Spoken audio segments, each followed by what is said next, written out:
Estimados alumnos, bienvenidos a este módulo de liderazgo y compromiso que es parte del Diplomado en Habilidades Directivas que están ustedes cursando en la Universidad Virtual del Tecnológico de Monterrey. En este módulo vamos a tocar diversos temas que tienen que ver con una de las actividades más importantes que desarrolla cualquier gerente, cualquier directivo en una empresa, que es el liderar a su equipo de trabajo. Liderar a todos los colaboradores en busca de un logro departamental, en busca de un logro de objetivos comunes que cumplan a final de cuentas con el logro que se busca como empresa, como negocio, que es ganar dinero. En este módulo vamos a revisar diversos temas dentro del concepto de liderazgo que tienen que ver con cuestiones como las definiciones del tema, las definiciones del concepto. Vamos a ver algunos aspectos de estilos de liderazgo, la evolución que han tenido a través del tiempo. Vamos a revisar también los aspectos que debe manejar todo líder, como puede ser el empowerment, como puede ser el trabajo en equipo, como puede ser el definir una visión, etcétera. Como ya lo habrán visto en la página del módulo, ya vieron que el curso, este módulo es bastante largo, es bastante extenso en la temática que maneja, por lo que en esta sesión vamos a verlo de forma un poquito rápida, vamos a ver los temas, voy a detenerme a profundizar en un par de temas, pero en general lo vamos a ver de alguna forma superficial para poder cubrir con todos los temas que vamos a manejar. Entonces, sin más ni más, quisiera pasar ya al primer slide de esta presentación, en donde quisiera que pensaran un poquito en cuáles son las características comunes que tienen todas estas personalidades que ven por ahí en la filmina. Tenemos ahí qué tienen en común Eisenhower y Gandhi, qué tienen en común Rigoberta Menchú y Francisco I. Madero, Luther King con la Madre Teresa y con el Papa Juan Pablo II. Más allá de que algunos de ellos tengan, llamémosle, profesiones que son similares. Esencialmente lo que podemos reflexionar al respecto es que todos ellos retaron el establishment, retaron algo, una situación, retaron un status quo que vivían en ese momento. Todos tenían una visión clara de lo que debían lograr. Si lo piensan, algunos era ganar una guerra, otros era liberar un país, otros era atender a los pobres, otros era diseminar un mensaje religioso a través del tiempo, a través del mundo, pero todos tenían una visión importante y una visión común. Un tercer punto es que todos ellos se juntaron con personas o lograron juntar a un grupo de personas que compartían esas ideas, que estaban de acuerdo con ellos y trabajaron de manera conjunta. Algunos puede ser que hayan sido nombrados, como es el caso de Eisenhower, otros el caso del Papa, otros fueron voluntariamente haciéndose parte de un grupo, haciéndose de un grupo de trabajo importante, como es la Madre Teresa, como es el mismo Napoleón, pero a final de cuentas todos trabajaron en forma de equipo. Y finalmente todos tuvieron una habilidad para comunicar cuáles eran los objetivos que tenían, cuál era esa gran meta que ellos pensaban, cuál era esa visión que tenían, y la comunicaron y motivaron a la gente para lograrlo. Entonces, en esencia, toda esta gente, en resumen, podemos decir que son líderes. Todas estas personas ejercieron ciertas actividades, desarrollaron ciertas cosas, hicieron ciertas tareas que eventualmente ejemplifican lo que es el concepto del liderazgo. Vamos a ver algunas definiciones de lo que es el liderazgo. Aquí Hemphill y Kunz nos dan una definición muy antigua, ya del 57, que nos dice que el liderazgo es el comportamiento de un individuo que dirige las actividades de un grupo hacia una meta común. Un líder dirige, un líder tiene una misión directiva, una misión de llevar a cabo algo. Es alguien que dirige una organización. Una segunda definición que tenemos es que el liderazgo es el proceso de influir. Aquí ya estamos agregando una variable adicional. Es el proceso de influir sobre las actividades de un grupo organizado hacia la consecución de sus metas. Esto es lo que nos dicen Rauch y Belling, ya bastante más reciente en el 84. Entonces el líder no nada más dirige, sino que también influye.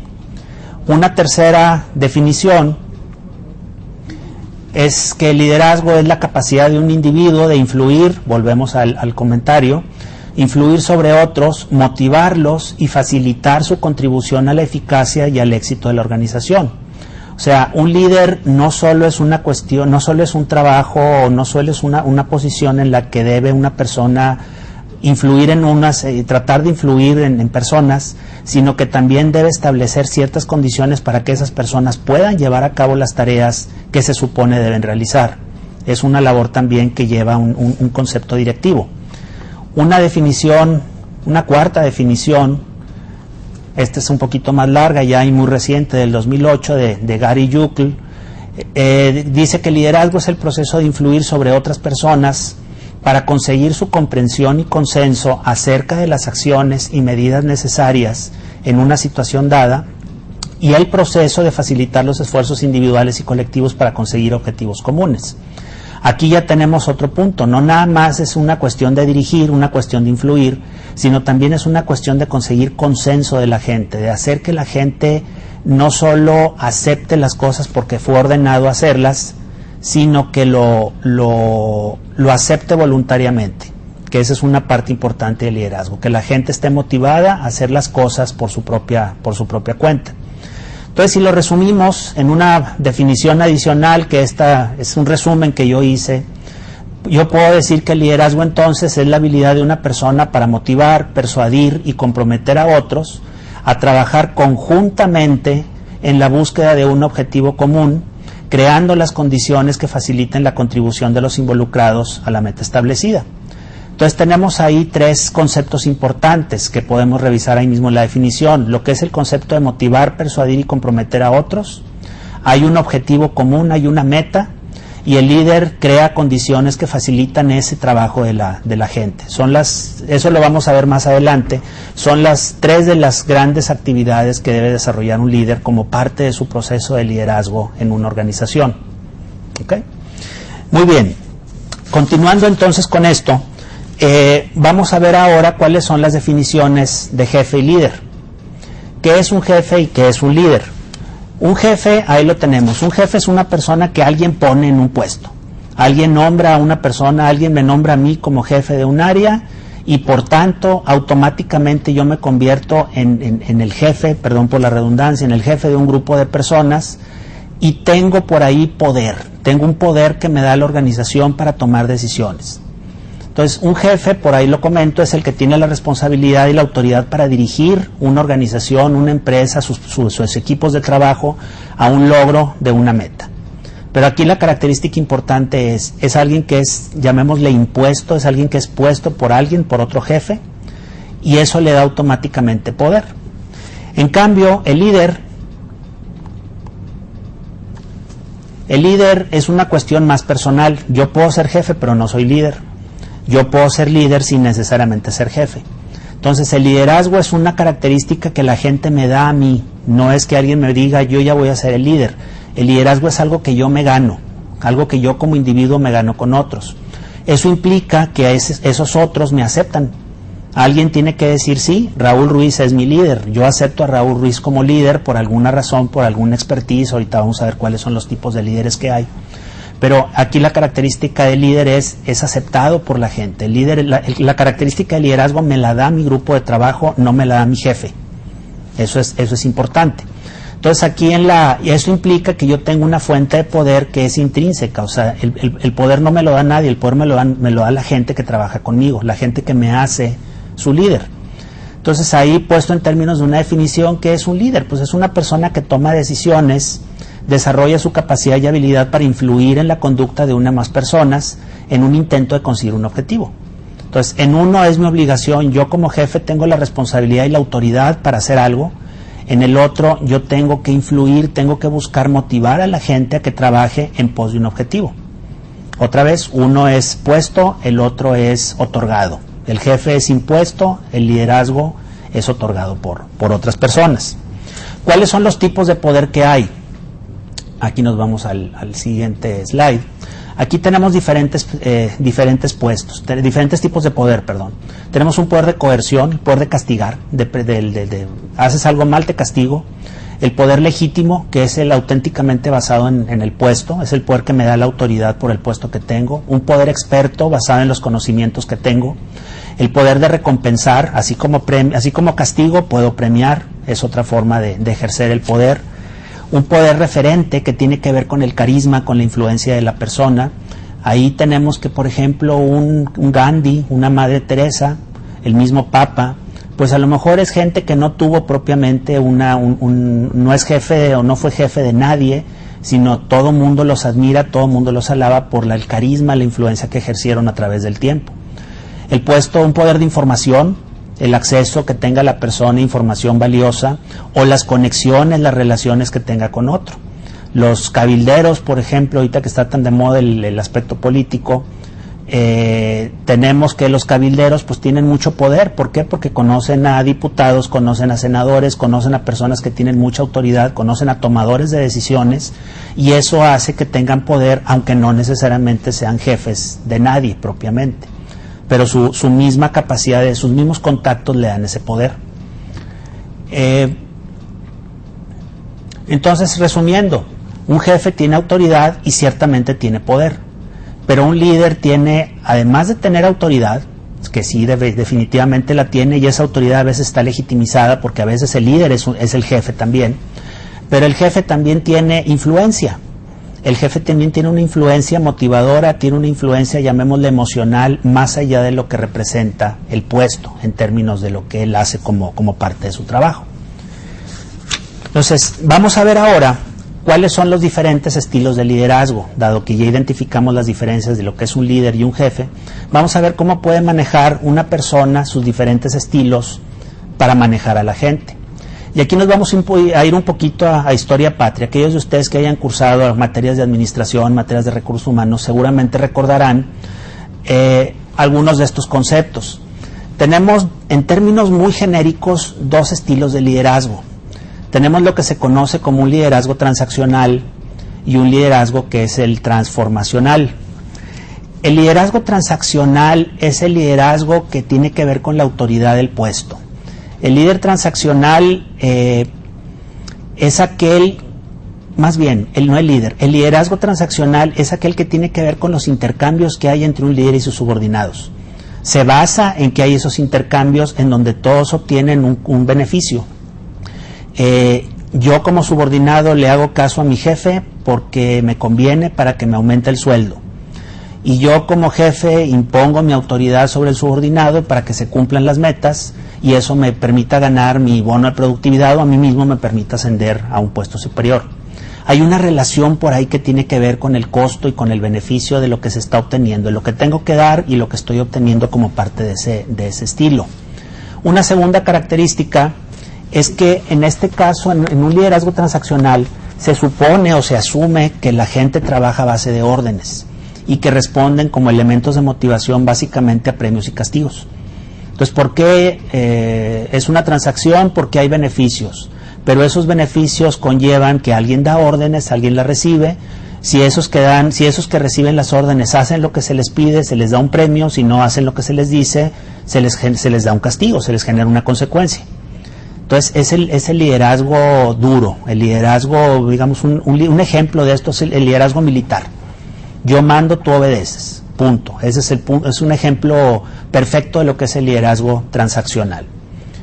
En el caso del liderazgo transformacional, el líder aquí se convierte en una especie de mentor de los subordinados. Aquí el líder lo que se enfoca es a buscar el beneficio de sus subordinados. Como dice por ahí en el primer bullet que aparece por ahí, se enfoca a evaluar cuáles son las necesidades de sus seguidores y a darles proyectos, a darles tareas que les permitan crecer. Pero no solo es eso, también tenemos que asumir que el subordinado no necesariamente tiene una experiencia clara en lo que debe hacer, por lo tanto el líder se debe convertir en alguien que le enseñe a la gente a hacerlo, en alguien que le diga a la gente cómo hacerlo, pero luego dejarlo hacer, que es parte del empowerment que vamos a ver un poco más adelante. Y finalmente, en este caso, el líder comunica una visión, el líder establece claramente a dónde van, cuál es el objetivo final que están buscando, pero busca llegar a ello, busca lograr ese objetivo a través del trabajo conjunto de sus subordinados. Si nos vamos, digamos, a teorías de motivación, pues es el famoso líder X que sigue la teoría X y el líder que sigue la teoría Y. El líder que es autocrático, que es el que da órdenes, que es el que premia, el que castiga, y es el líder, el transformacional, es el líder teoría Y, es el líder que se preocupa más por la gente, que busca trabajar en conjunto con la gente para lograr objetivos. Entonces, aquí un punto importante, regresando a estos conceptos, un punto importante que hay que revisar es ¿dónde queda el contexto? Bueno, una primera pregunta, inclusive antes que esa, sería ¿cuál de esos dos estilos es mejor? Si lo pensamos un poquito, nos vamos a dar cuenta que no es que haya un estilo mejor que otro, sino que eventualmente hay momentos en los que nos conviene, o hay personas con las que nos conviene ejercer un tipo de liderazgos, hay personas con las que nos conviene, o contextos en los que nos conviene ejercer otros. Entonces, aquí es muy importante, regresando ahora hacia a esta pregunta que les hacía, ¿qué es lo que pasa con el contexto? ¿Cómo influye ese contexto en la capacidad de ese líder? En este caso, hay una teoría y un concepto que se llama el liderazgo situacional. El liderazgo situacional simplemente es que un líder, un verdadero líder, debe adaptarse o debe adaptar su estilo de liderazgo a las condiciones, al contexto en el que esté ejerciendo ese liderazgo y sobre todo a las personas, como dice por aquí, a las personas, a las características, a los estilos de las personas que trabajan con él. Por eso se llama situacional, porque es adaptado a la situación que vive ese líder. El liderazgo situacional tiene 3 factores que influyen en este estilo.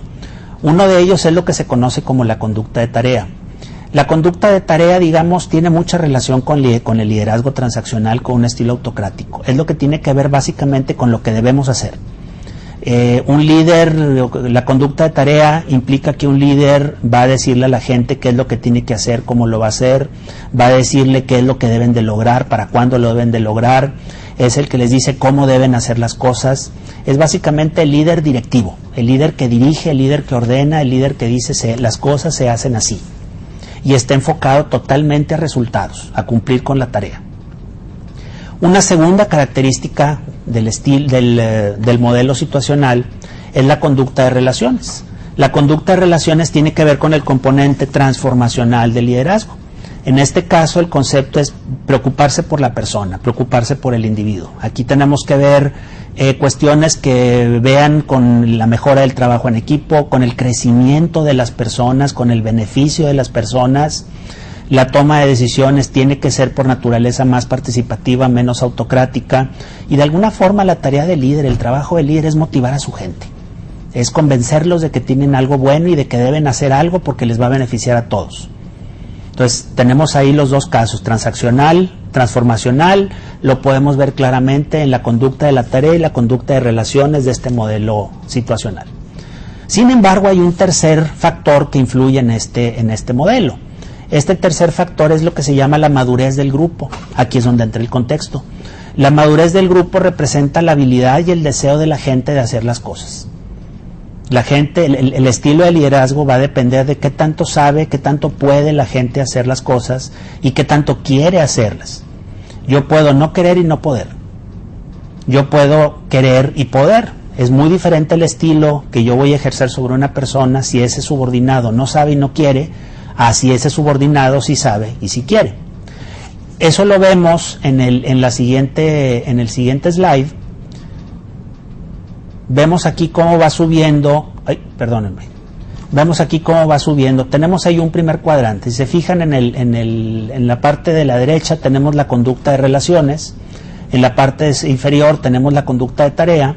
Y abajo vemos la madurez del grupo.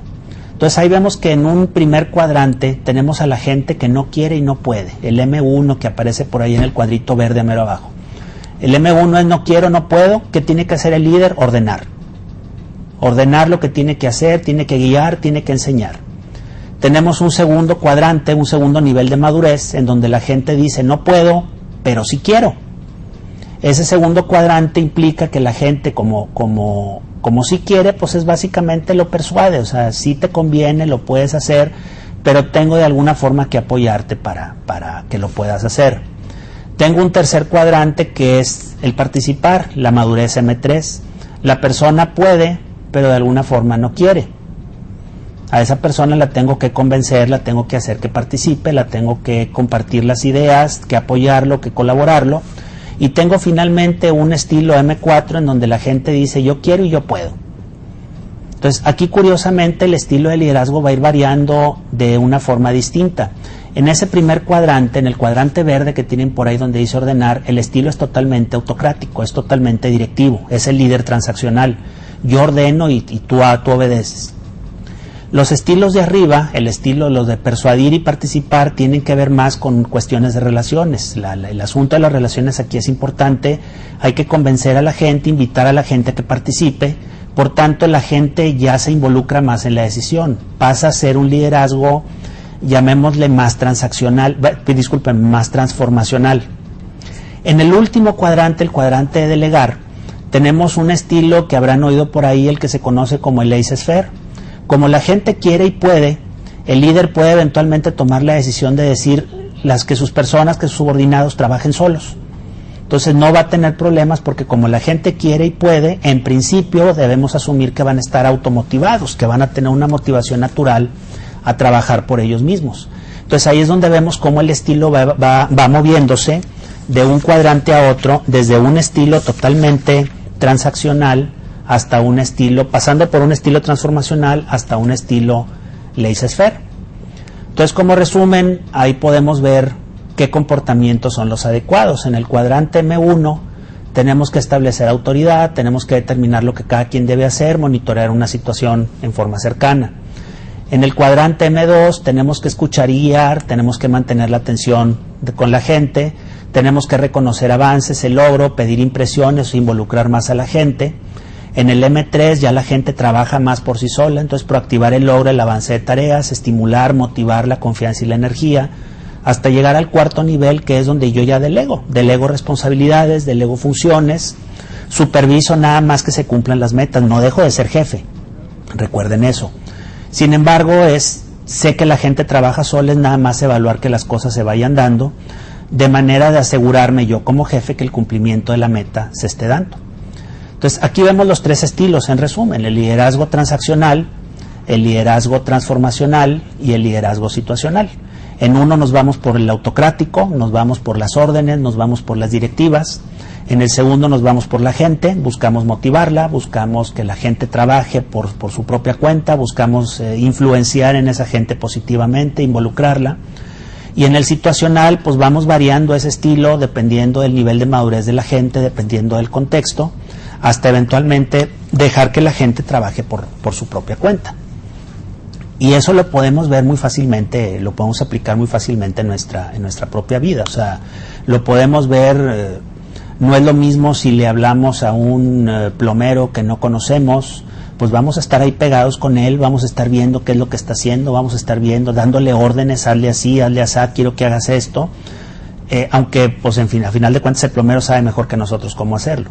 Si es una persona que ya conocemos, si es una persona que ya sabemos que trabaja bien, pues eventualmente hasta lo dejamos que trabaje solo en la casa, o sea, de tanta confianza que le tenemos. El estilo totalmente libre, el estilo en donde la gente se libera totalmente de la autoridad del jefe y trabaja básicamente por su cuenta.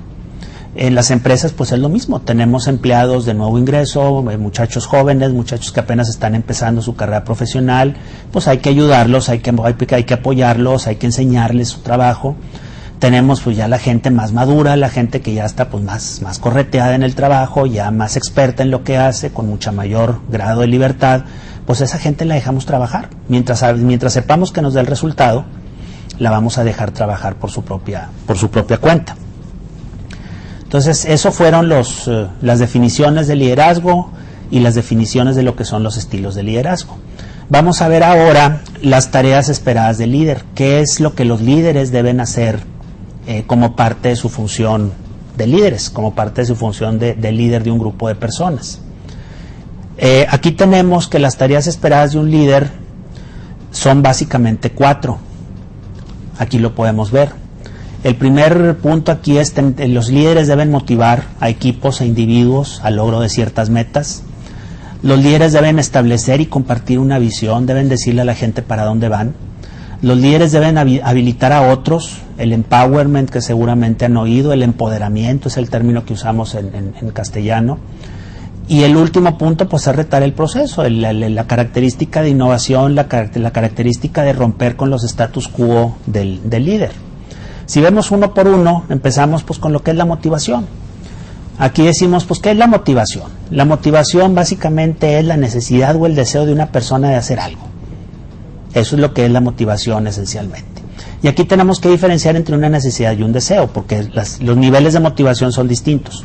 Una necesidad es una carencia fisiológica. Tengo hambre, tengo frío, tengo sed. Son necesidades que no podemos evitar, no podemos, digamos, son necesidades naturales. En cambio, un deseo tiene que ver más con cuestiones emocionales. Un deseo va muy de la mano con una necesidad.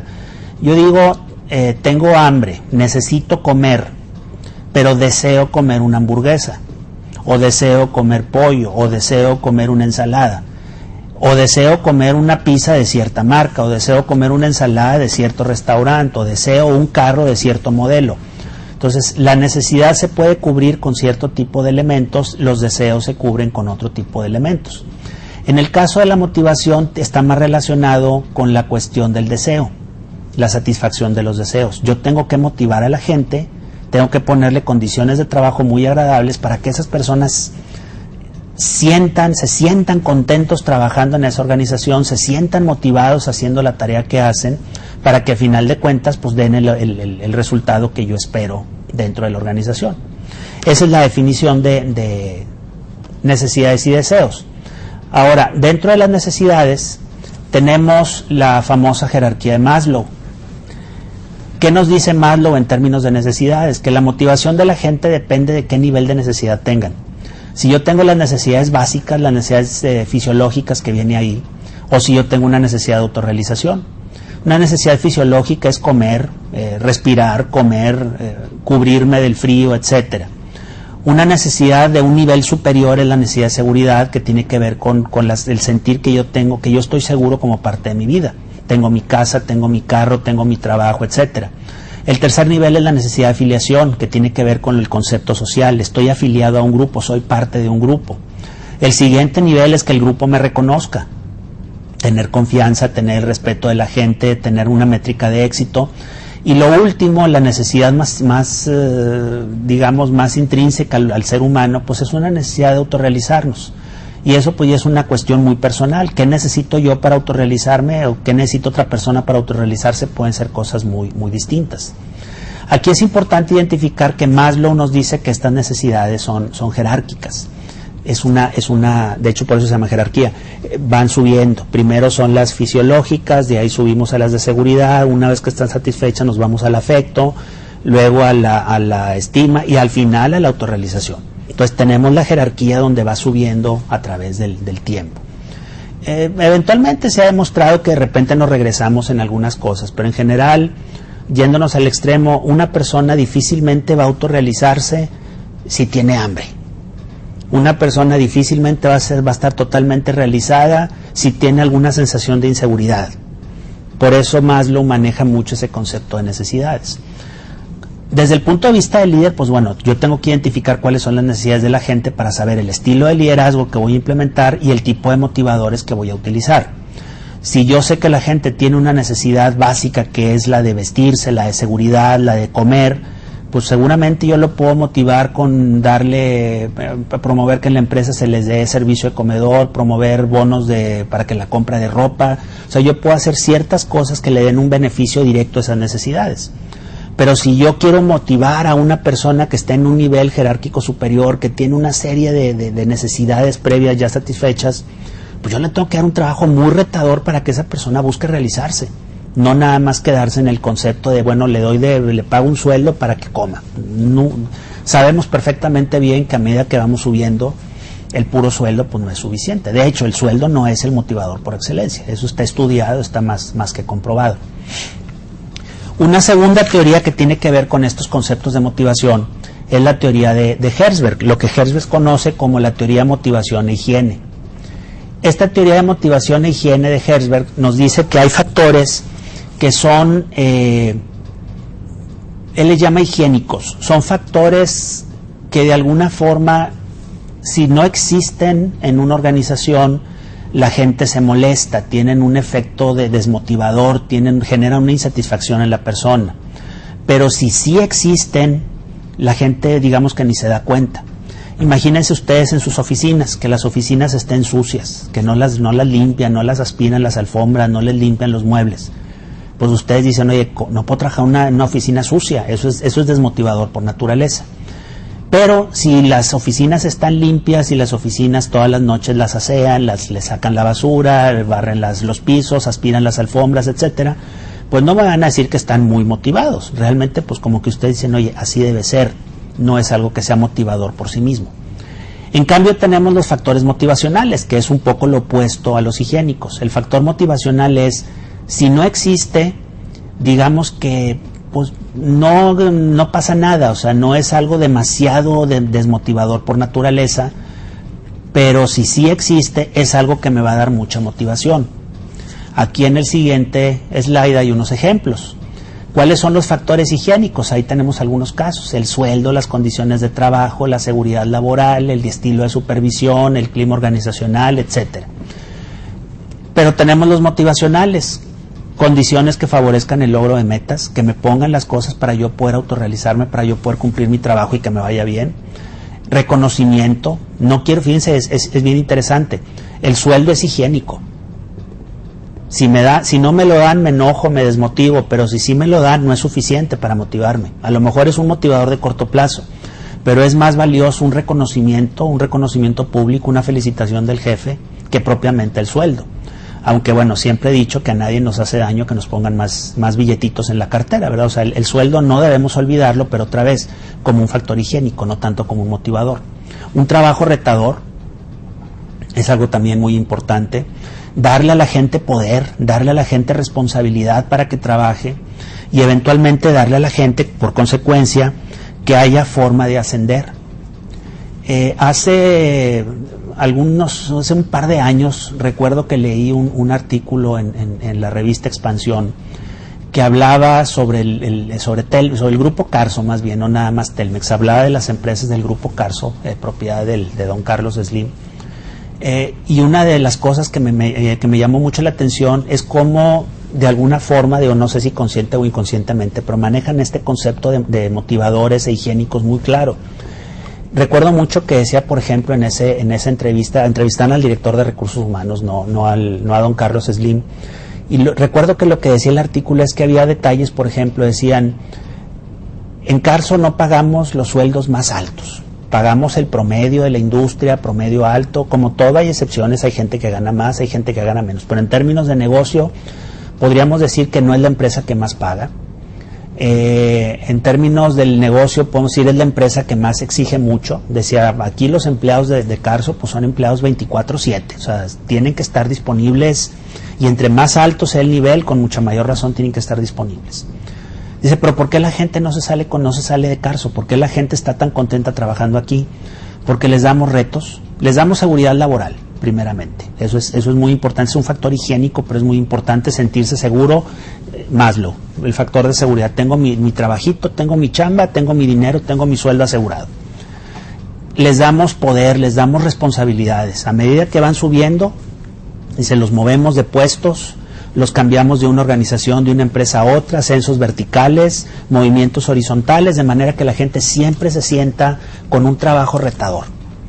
Le damos poder para tomar decisiones, eso hace que la gente esté contenta. Entonces, la combinación es muy interesante, la combinación que manejan en el grupo de darle seguridad laboral, de darle trabajo retador, de darle perspectivas de crecimiento, de darles perspectivas de una jubilación digna, de un retiro digno a las personas, de un trabajo de por vida. Pues dice la persona, el paquete completo está increíble, es altamente motivador, aunque el aspecto específico de salario no necesariamente es el más alto.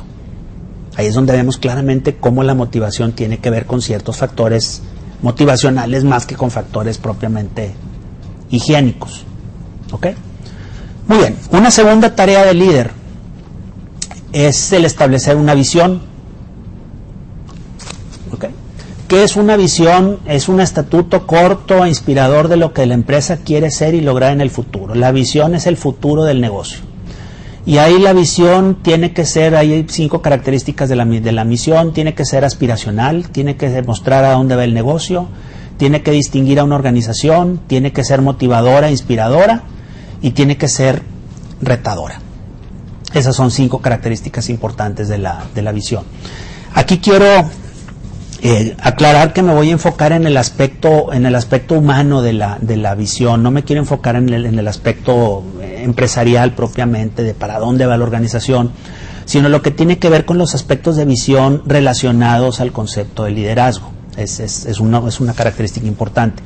¿Por qué es importante una visión? Aquí tengo algunas ideas que tienen que ver con liderazgo. Una visión de entrada debe generar una actitud positiva. Si una persona, si un líder establece una visión retadora, una visión divertida, una visión importante, una visión que le haga clic a la gente, eso me va a llevar al éxito en el futuro. Segundo, una visión requiere de los medios adecuados para lograrlo. Definitivamente, si no hay recursos, si no hay gente, si no hay dinero, si no hay apoyo de la alta dirección, difícilmente se va a lograr una visión. Y finalmente, la visión requiere establecer objetivos específicos para lograrla. O sea, yo necesito establecer claramente cómo voy a hacerle, qué pasos intermedios tengo que seguir para cumplir con esa visión que yo establezco. ¿Cuándo una visión es exitosa? Cuando es formulada por líderes. La visión tiene que ser del líder necesariamente. Cuando esa visión, además de ser formulada por el líder la comparte y el líder se ve apoyado por la gente. A veces el jefe no lo apoyan, al líder normalmente lo van a apoyar. Cuando la visión es amplia y es detallada, me establece claramente el qué, el cómo, el cuándo, el porqué de las cosas, y sobre todo cuando es positiva y motivadora. Y me quiero centrar un poquito en este aspecto motivador porque es la parte importante, es la parte más relacionada con el liderazgo. En este slide tenemos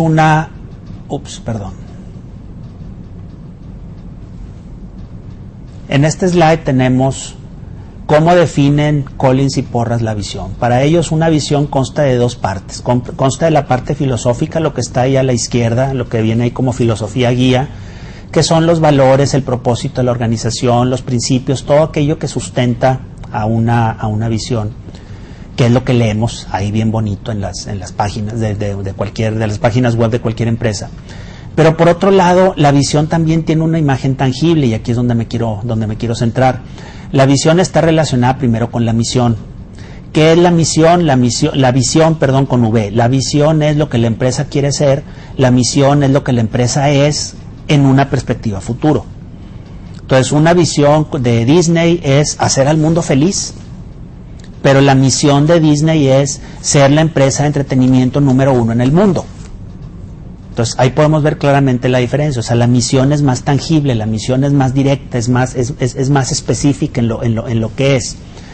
Había un segundo concepto dentro de ese componente de imagen tangible que venía ahí, se comenta ahí como la descripción real. En realidad los autores le llaman vivid description en su paper, en su documento, pero como que la traducción no me suena, entonces lo pongo como descripción real. ¿Qué es la descripción real? La descripción real es cómo va a ser un líder para permitirle a la gente que se imagine cómo va a ser la empresa cuando se cumpla la visión. Ahí es donde está el componente motivador.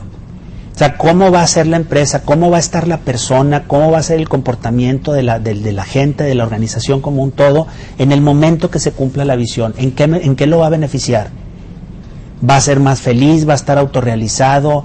Toda esa descripción importante es lo que tiene que motivar a la gente. Y si vemos dentro de la presentación, tenemos por ahí que hay algunas visiones. Fíjense cómo tienen un componente descriptivo del futuro. Tenemos, por ejemplo, la primera es la visión de Henry Ford, allá antes del modelo T, allá a principios de los 1900. ¿Qué es lo que dice Henry Ford? Voy a construir un carro para las masas. Acuérdense que en ese tiempo había carros, pero eran carros para las minorías, eran carros de lujo.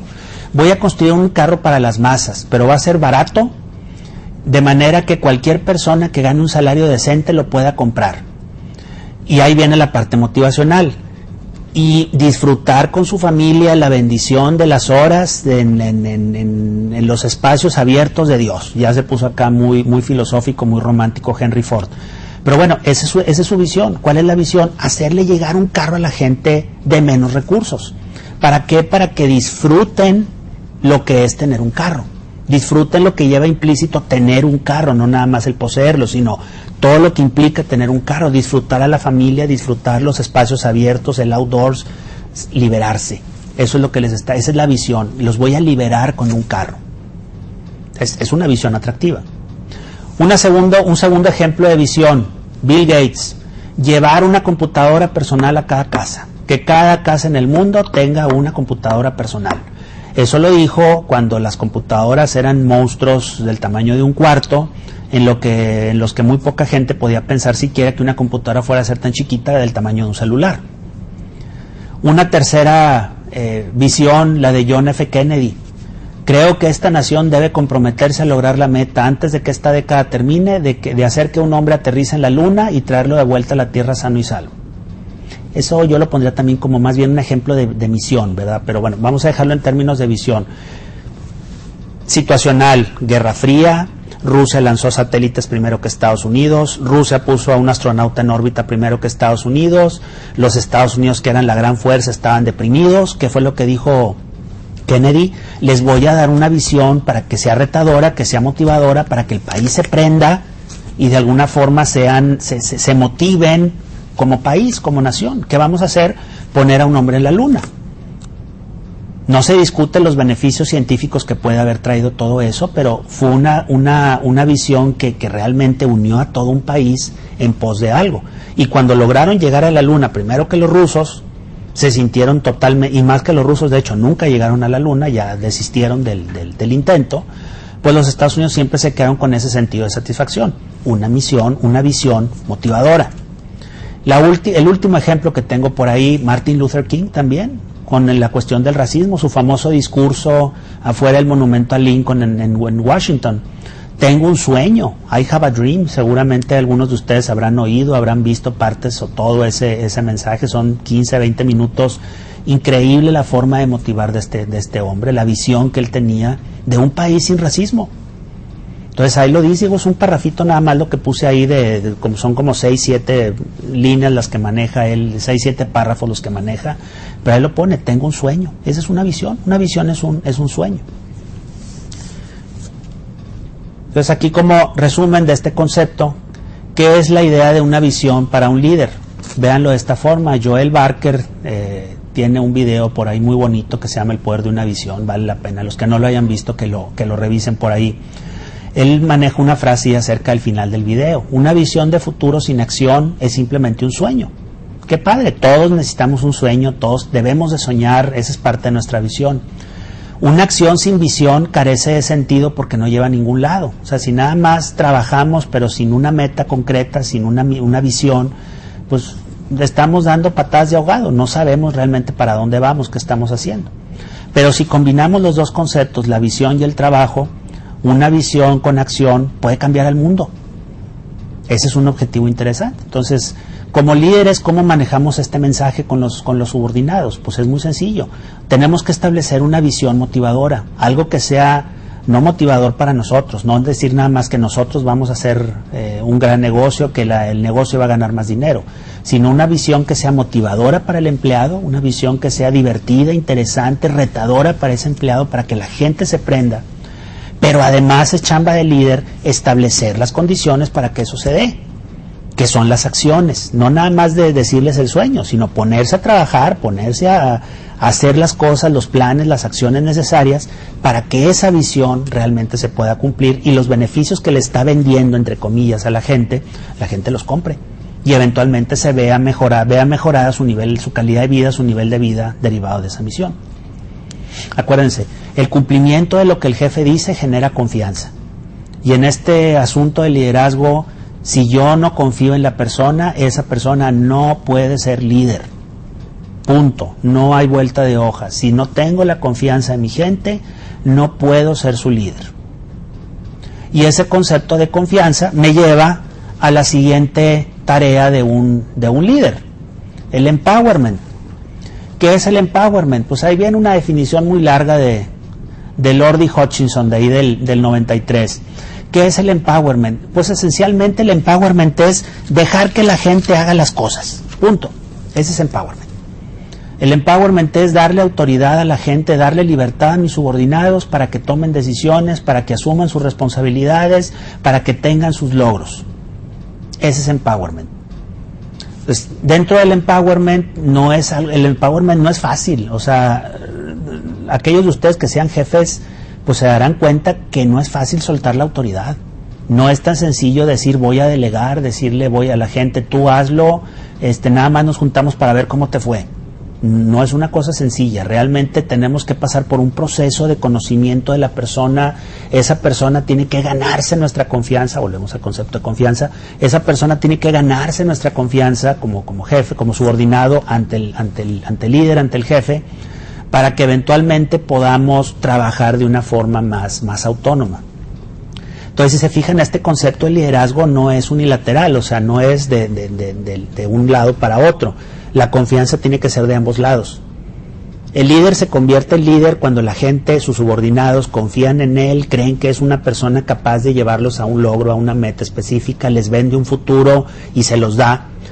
Pero para que esa persona se pueda convertir en líder, necesita también tenerle confianza a la gente, poder confiar en ellos para darle a cada quien lo que necesita, lo que merece, lo que debe hacer en su puesto, y poder trabajar de una forma coordinada como debe ser.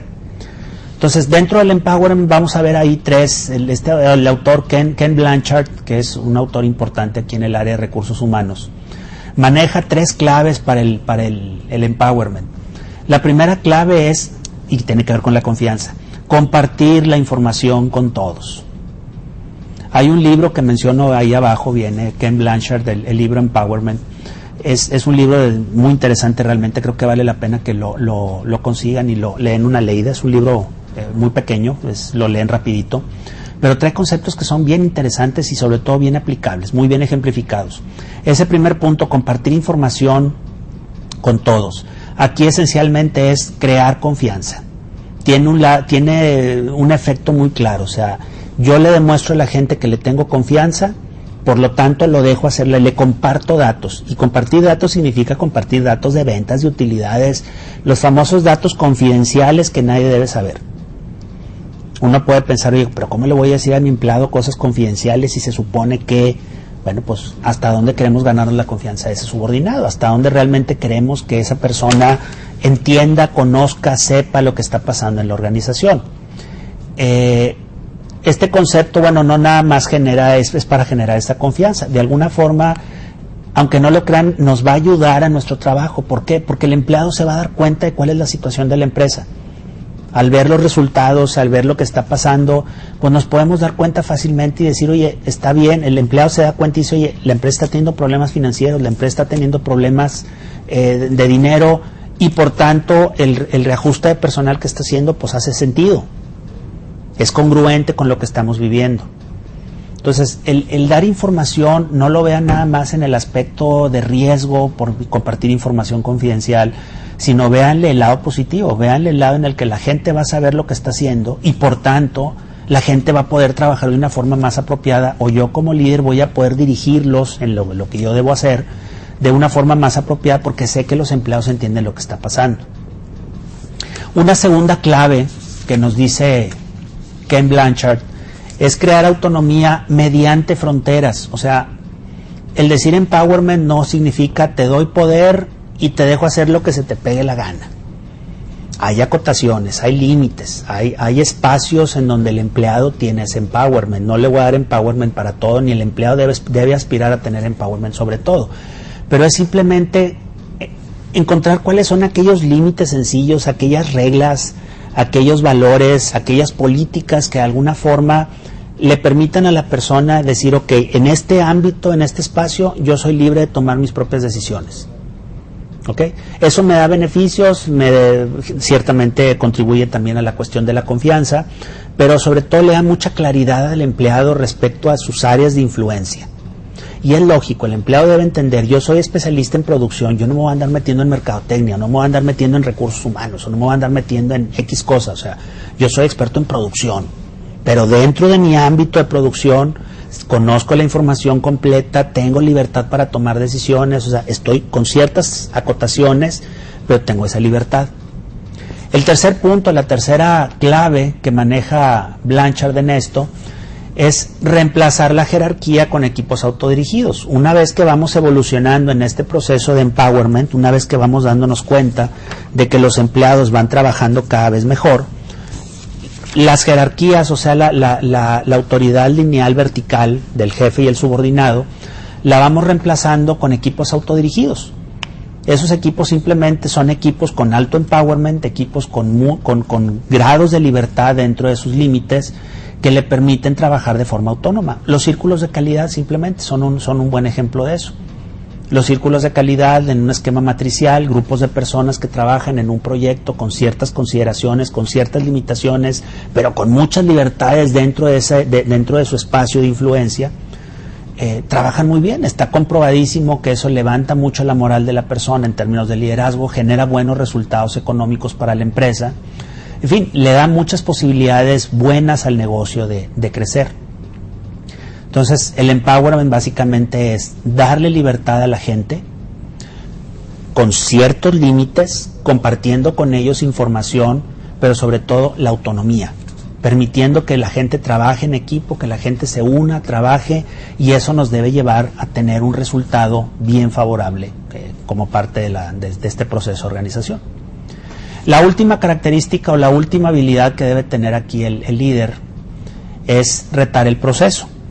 Retar el proceso, pues es algo muy sencillo. Retar el proceso es simplemente que el líder nunca quede en su zona de confort.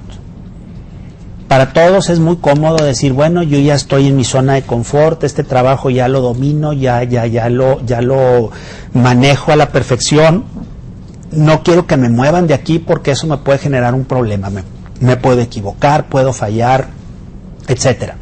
En cambio, el líder debe hacer exactamente lo contrario. El líder debe estar continuamente retando el proceso, debe estar buscando cosas diferentes, cosas nuevas, cosas que mejoren, ver cómo su gente a lo mejor lo va a retar, lo va a enfrentar a situaciones difíciles, pero que ese subordinado, que ese seguidor se vea ese reto, ese riesgo, le represente una motivación para mejorar, para dar más de sí, para dar más a la empresa, y eso obviamente con un beneficio higiénico, con un beneficio motivacional también, debe darle al empleado un mayor nivel de satisfacción. Y por ende, el retar el proceso, más la confianza, más un estilo de liderazgo apropiado, pues me debe generar una mejora en el negocio como un todo. Entonces, aquí pensando en dos conceptos de liderazgo que son relevantes, los conceptos de proactividad y reactividad. Típicamente, las personas somos reactivas, las personas reaccionamos a diferentes situaciones, hay estrategias reactivas. ¿Cuándo reacciona una empresa a una situación? Cuando lanza un producto como respuesta a un competidor. Cuando la empresa es reactiva, cuando la gente sube o baja de precios en la medida que sus competidores principales suben o bajan de precios, cuando sacan nuevos productos dependiendo de lo que hace o deja de ser su competidor, cuando el líder es reactivo, cuando se espera que ocurran las cosas y después toma decisiones. ¿Es malo ser reactivo? No, definitivamente no es malo, de hecho es necesario, simplemente porque a veces no sabemos qué es lo que va a hacer la competencia. Entonces, por muy previsores que seamos, eventualmente vamos a tener que reaccionar ante cosas que no nos esperamos, ante cosas inesperadas. Simplemente reaccionamos ante situaciones coyunturales. Se nos viene una crisis, la crisis del 2008 que pasamos hace tiempo, pues esa crisis fue un momento totalmente coyuntural, pero a mucha gente la pescó totalmente desprevenida. Entonces tuvo que reaccionar. Empresas, personas, etcétera, gobiernos tuvieron que reaccionar en su momento para nivelar la situación, para corregir la situación.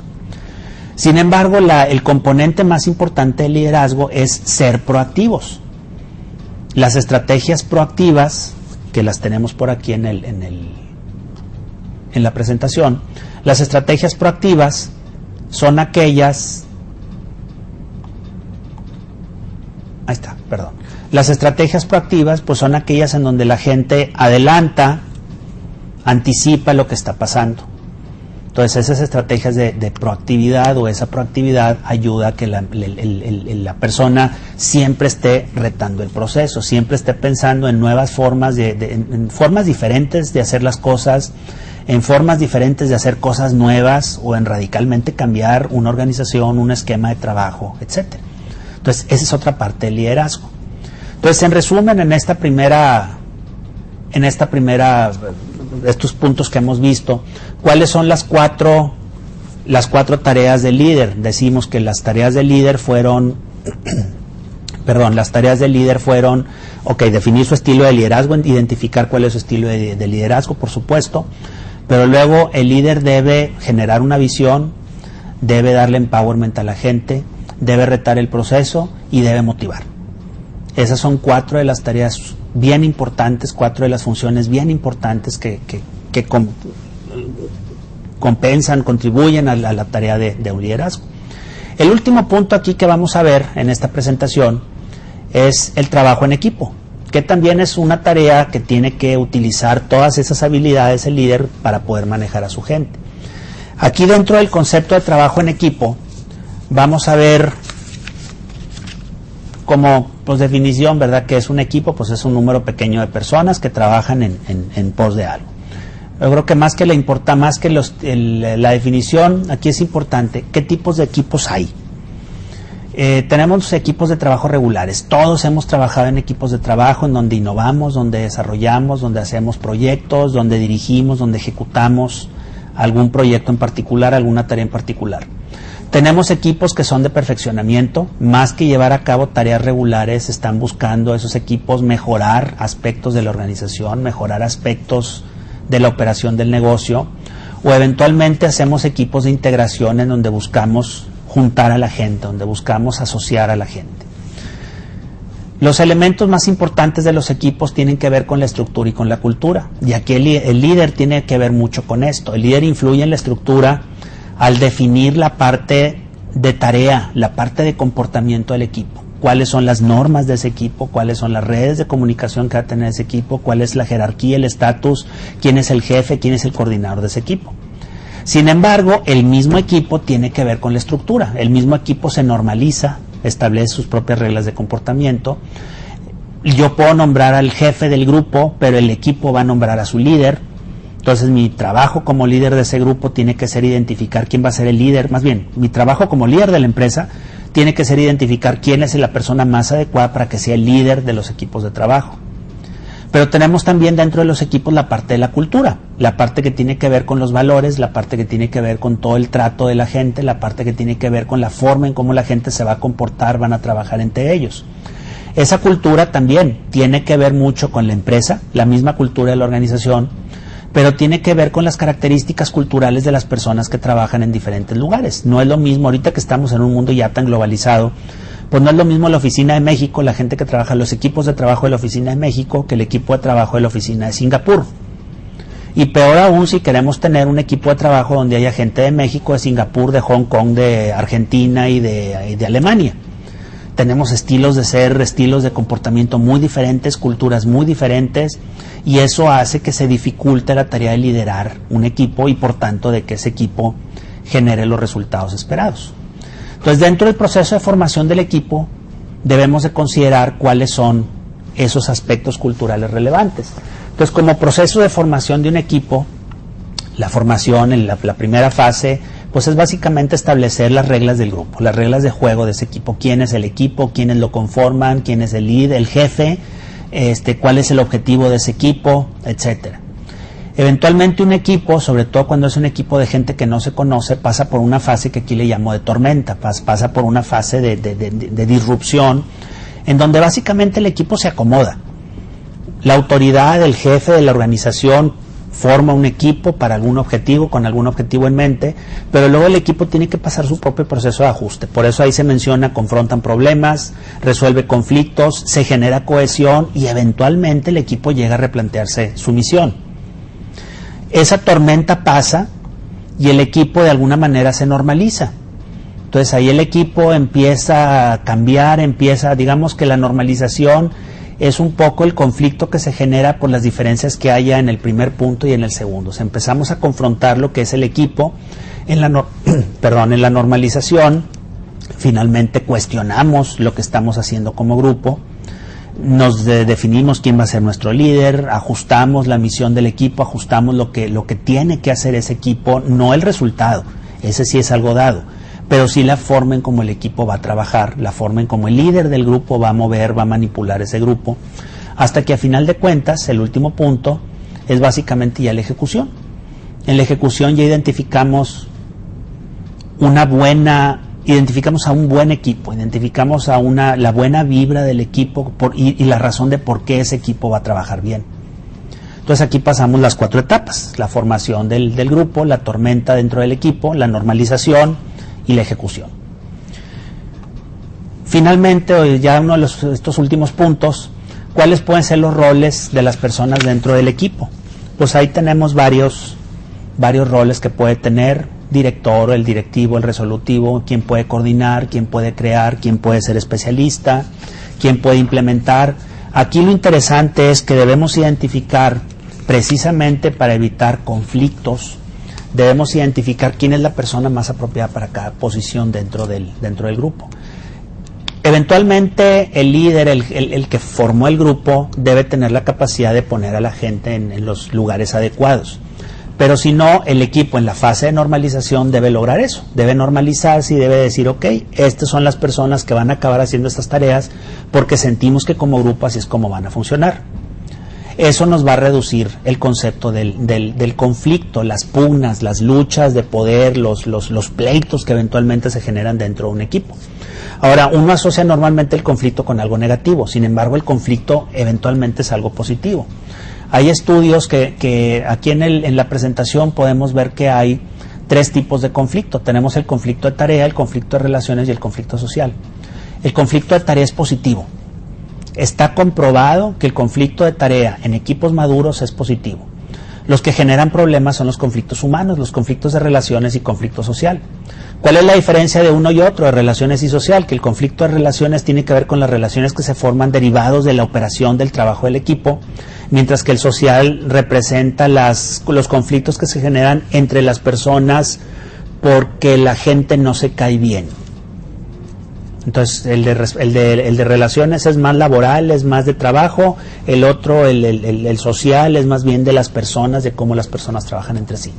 Entonces debemos buscar evitar, a través de dejar que el grupo trabaje por su cuenta, con cierta guía, con ciertas directrices, pero inclusive debemos evitar reducir y evitar el riesgo de relaciones, el riesgo social, pero debemos fomentar de alguna forma el conflicto de trabajo. El conflicto de trabajo son las discusiones que se dan por las mismas funciones que estamos desarrollando, pero ese conflicto eventualmente va a generar un mejor producto. Y finalmente, ya para concluir esta presentación, pues ver las cuestiones de la medición de resultados. Pues hay mediciones cualitativas, cuantitativas del trabajo de un equipo, pero creo que aquí es muy importante estos puntos. Primero, vamos a usar pocas métricas. No vamos a pensar en medir todo, vamos a utilizar 3, 4, 5 métricas, 3, 4, 5 medidas como máximo. Vamos a medir las cosas de manera fácil, porque si no, si las hacemos muy complejas, nadie las va a medir y peor, nadie las va a entender. Tratar de usar combinaciones, no enamorarnos, no enfocarnos a una métrica, buscar medidas cuantitativas y eventualmente medidas cualitativas. La medición, decirle a la gente, al mismo equipo que se autoevalúe, que ellos mismos evalúen su trabajo y que presenten resultados en forma clara. ¿Para qué? Para informarlos, para darlos a conocer, para ver lo que está pasando. Esa es básicamente la cuestión de las métricas del equipo. Ya por último, una frase aquí que puse en el último slide, que es lo que dice el general Colin Powell, exsecretario de Estado de Estados Unidos y comandante en jefe de las Fuerzas Armadas de Estados Unidos en la famosa Operación Tormenta del Desierto, que es el liderazgo, es el arte de lograr más de lo que la ciencia y la administración dice que es posible. Entonces, con esto, estudiantes, me despido. Muchas gracias por su atención y nos vemos en otro de los módulos.